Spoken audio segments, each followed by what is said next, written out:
One of the first videos I did on prayer was on centering prayer and the idea of repetition and meditation on a single phrase.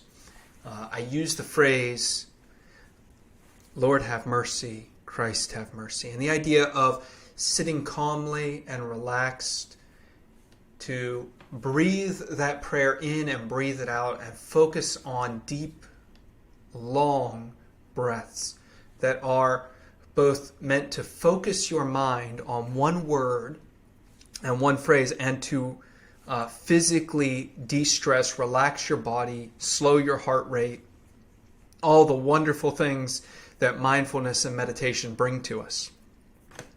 But today I want to focus in a little deeper on something that you can attempt as you're doing these prayers, as you're doing these breath prayers.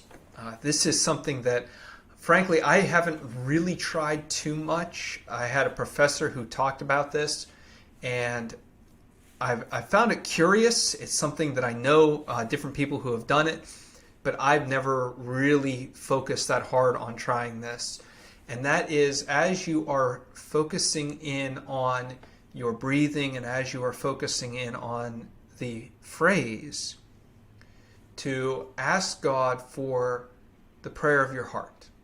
And what my professor would tell us is that at our core is a felt need. Each of us has within us something that we desperately need, usually a characteristic or some state within life.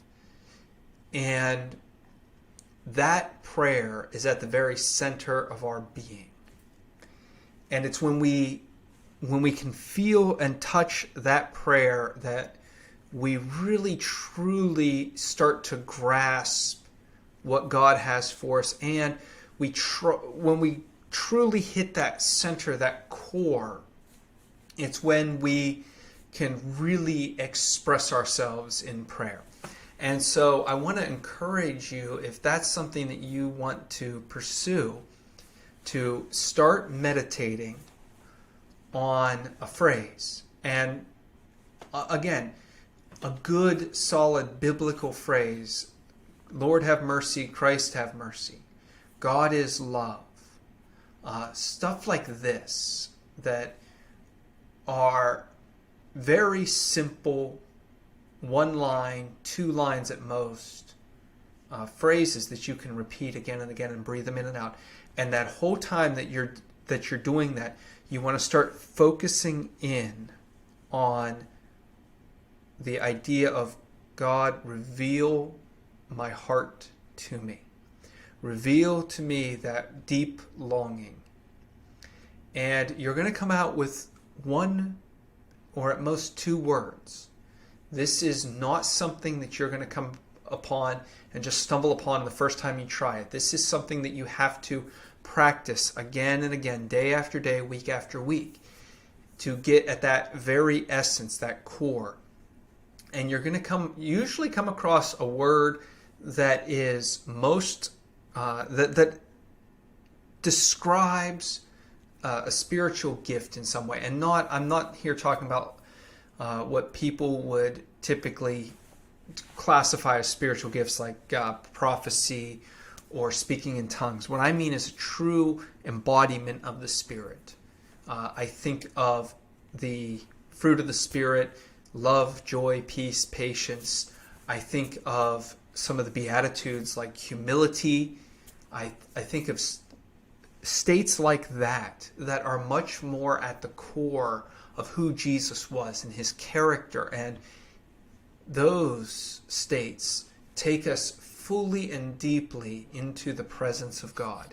And so I'm going to encourage you to try to, as you're meditating and praying, figure out what is that core gift, what is that core fruit of the Spirit that you are most longing for. Focus in on that.